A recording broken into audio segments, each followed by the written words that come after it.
Y ahora vamos a profundizar esta visión de conjunto con esta línea del tiempo, ¿ok? Primero nos situamos en la creación del mundo, más o menos hace 4.540 millones, según la ciencia. Entonces, bueno, ver que el libro del Génesis hace referencia a este tiempo. Hace muchísimo tiempo, ¿no? No es que el libro del Génesis se haya escrito ahí, pero se hace referencia a ese momento como un momento ya de intervención divina hacia la humanidad, porque la creación tiene como centro al hombre. Y a Dios no se le separa de ese momento, sino que Dios es creador. Ese es el valor, es uno de los valores importantísimos del Génesis, en donde Dios abraza todo el tiempo y la historia. No es que Dios haya querido empezar a intervenir cuando se crea el hombre, sino que Dios, su intervención va desde que todo era oscuridad y empieza la luz. Ahí está la creación del mundo, luego viene la creación del hombre y la mujer, ahí tenemos a Adán y a Eva, aproximadamente 200.000 años antes de Cristo, es muchísimo tiempo. O sea, aquí sí nos referimos, pues siguiendo la teoría de la evolución de Darwin, pues toda esa evolución del hombre, ¿no? Desde que se infunde el alma humana.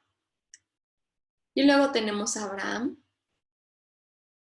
que ya es 2000 años antes de Cristo. O sea, Abraham ya es casi que un hombre moderno, ¿ok? Es, es bastante reciente. O sea, si nosotros estamos 2000 después de Cristo, pues hace 4000 años fue Abraham. Ya hubo también toda una evolución del hombre. Y mucho tiempo, pues donde el hombre seguía evolucionando y que seguía descubriendo el mundo. Y viene Abraham. Ahí está Abraham. Si no han visto la película, es imágenes de la película, también la pueden buscar y ver en estos días, ayuda muchísimo. Y luego vienen los hijos de Abraham, que son Isaac, que sabemos que fue el que Dios le pidió sacrificar, su primer hijo. Y luego vienen los hijos de Jacob, que de ahí vienen las 12 tribus de Israel. Jacob tenía un apodo, y ese apodo es Israel. Entonces de ahí viene el nombre del país Israel. ¿Ok? Y bueno, esas 12 tribus crecen, se multiplican, como todas aquellas tribus de la antigüedad. Y después, ya sabemos la historia un poquito, pero bueno, viene la esclavitud en Egipto. Llegan ahí, se establecen con José el soñador, ¿se acuerdan? Y se quedan en Egipto, se siguen multiplicando, tienen muchos hijos y los egipcios se hartan o ya no los quieren ahí y los toman como esclavos. Luego viene Moisés, que viene a rescatar, que viene a liberar. Y Moisés también prefigura a Jesús. Viene como el redentor de Israel, el que viene a pagar la deuda, ¿no? Viene a sacarlos de. Entonces también Moisés es una figura importante que apunta mucho a Jesús. Y Egipto pues se ve mucho siempre como el pecado, ¿no? La esclavitud del pecado. Luego viene el Éxodo, que es la salida de Egipto, y hacia el año 1000 viene el segundo rey de Israel, que es el rey David. Aquí lo pongo como, pues, porque es un rey más importante. El primer rey fue Saúl, no lo pongo porque pues sería muy exhaustiva nuestra línea de tiempo, pero el primer rey es Saúl, y el rey David viene después.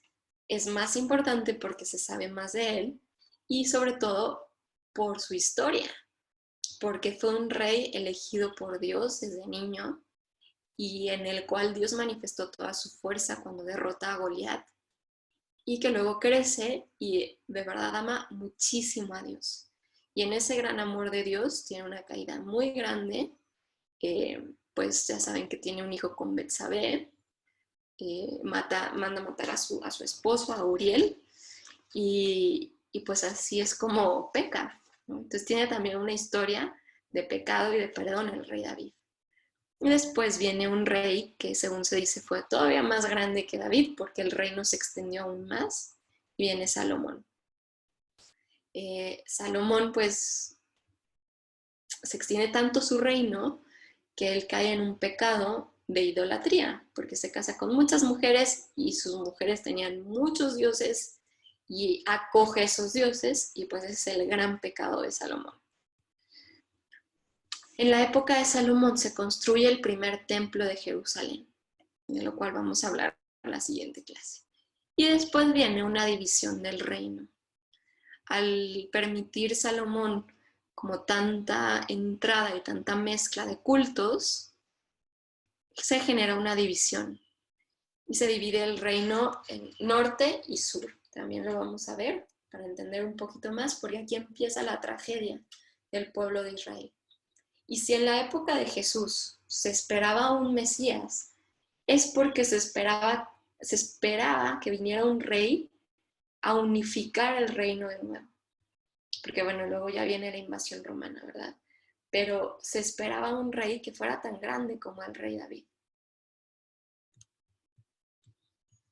Y luego ya tenemos la época del profeta Daniel, que pues ya saben, bueno, si se acuerdan un poquito, es las historias de Daniel y los leones, que lo echan al foso de los leones no se lo comen. Y ya toda esta etapa es la etapa del libro de los Macabeos. Si ustedes pueden ir viendo ahorita en su Biblia, la pueden abrir, y vamos viendo cómo la Biblia puede estar organizada de diferentes formas, ¿ok? Pero si está organizada de una forma histórica, uno de los libros más cercanos a los evangelios va a ser el libro de los Macabeos. Los Macabeos eran una familia de mucho, como de un gran peso en Israel. Entonces, históricamente tendría que estar pegado el libro de los Macabeos al evangelio. Pero si no viene así es porque viene organizada de otra manera. Y si ustedes tienen, como en mi Biblia, a los profetas, y luego ya viene el evangelio, pues quiere decir que su Biblia está organizada según categorías. Y los profetas están justo pegados, ¿no?, a los evangelios. Pero en los libros históricos, busquen donde vengan los libros históricos, espero que todas estén abriendo su Biblia igual que yo, el libro de los Macabeos suele ser el último. Miren, yo ya lo encontré. Y viene así tal cual, los libros históricos, y viene el libro de Josué, viene después del Pentateuco, del Deuteronomio. Josué, luego viene Jueces, y luego vienen los libros de Samuel, que también son históricos y hablan sobre los reyes. Ahí se cuentan las historias del rey David. Y luego viene el libro de los reyes, ahí vienen también más historias del rey David, y luego ya también de Salomón. Y luego tenemos Crónicas, que repite historias también de los reyes, ¿no? Y siguen. Luego Esdras, que es un libro chiquitito. Nehemías también. Tobías, que también es histórico. Judith, un libro titulado con el nombre de una mujer, ¿ok? Una gran mujer del Antiguo Testamento. Quizá podamos dedicar otra sesión a las mujeres, eso es muy interesante también. Luego viene Esther, la reina Esther, importantísima. Y luego vienen los Macabeos, ¿ok? Que es el libro que les estaba diciendo, que es el último libro histórico y que es de esa época de Daniel. Y luego ya viene el libro de Job, que ya no es histórico, que es de sabiduría, sapiencial, y ya vienen los salmos, sabiduría, eclesiástico, eclesiastés, y luego ya vienen los profetas. ¿Pudieron ver esto en sus Biblias? Bueno, espero que sí, no logro ver aquí el chat, pero espero que sí lo hayan logrado. Bueno, ahora sí, ya que abrimos la Biblia, pues vamos a sumergirnos en ella, ¿ok? Y esta imagen de sumergirnos, pues es tal cual, o sea, agarra tu Biblia y nos vamos a echar un clavado, literal. Entonces, estos son unos símbolos que vamos a usar en nuestra presentación. Viene ahí el libro, luego algún texto que se te recomienda leer, ¿no? Con ese librito. Vamos a ir haciendo conexiones del Antiguo y del Nuevo Testamento, luego un signo así de precaución, como de no te pierdas este detalle, y una cruz cuando ese personaje o ese pasaje prefigure a Jesús. ¿Ok? Bueno, vamos a hablar un poquito del libro del Génesis para que entendamos el inicio y nos situemos en este libro tan importante del cual yo nunca me cansaré de hablar, ¿ok? Porque ahí tenemos todo el motivo por el que vino Jesús. Sin libro del Génesis no entendemos nada de la historia de la salvación. Bueno, ¿qué personajes tenemos en el Antiguo Testamento? En el Génesis. Tenemos primero a Adán y a Eva, ¿no? Muy importantes. Caín y Abel, a Noé. Noé prefigura a Jesús. Noé que construye el arca y que salva a los justos del diluvio. Bueno, pues este también prefigura a Jesús. Y tenemos el pasaje de la Torre de Babel, que también es muy importante dentro del libro del Génesis. Si se fijan, el Génesis no solo habla de la creación, sino que tiene todo un desarrollo, ¿no? Y también nos habla de una primera alianza. La palabra alianza es importantísima en la historia de la salvación. La alianza es la forma en la que Dios se va relacionando y va generando vínculo con la humanidad. Una alianza en el Antiguo Testamento era un intercambio entre dos familias que se podían hacer una alianza, ¿ok? Entonces, muchas alianzas se hacían con el matrimonio entre familias. Y eso quería decir que se aliaban y que a lo mejor ya iban a compartir, pues además de sus hijos que se casaban, a lo mejor algún negocio, algún terreno, se aliaban. Y en caso de guerra, los aliados pues iban a protegerse, iban a salir en contra de los enemigos. Entonces vamos a ir viendo también diferentes alianzas que Dios hace para culminar con la nueva alianza, que es la alianza que Dios va con nosotros a través de Jesús. Jesús se viene a desposar con la humanidad. Y esta es la alianza con mayúsculas, la alianza por excelencia. Todas las pequeñas alianzas que van sucediendo en el Antiguo Testamento van preparando al pueblo para la nueva alianza de Jesús con la humanidad, en la que Dios nos comparte a su Hijo y nos comparte sus propiedades también, que es el reino de los cielos, que es el cielo mismo. Entonces, vean qué importante es entender las alianzas en el Antiguo Testamento, que van haciendo al pueblo capaz de una alianza más grande, de una alianza mayor. ¿Ok? Bueno, vamos a empezar rápidamente con Adán y Eva, como un repaso. Tenemos el relato de la creación. En el principio, y bueno, aquí tenemos un pasaje del Evangelio. Estamos citando Mateo 19, 1 a 12.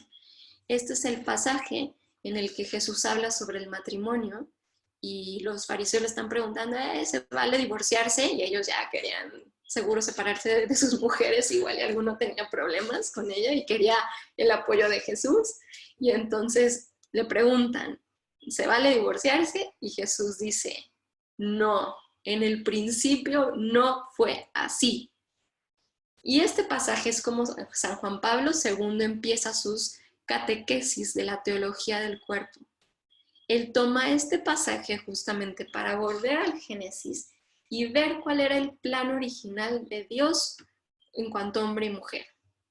Y entonces aquí les pongo 3 puntos. Había comunión, había paz y había armonía. Este es el plan original. Comunión, armonía y paz entre hombre y mujer, entre hombre y mujer y naturaleza, entre hombre y mujer con los demás de la sociedad.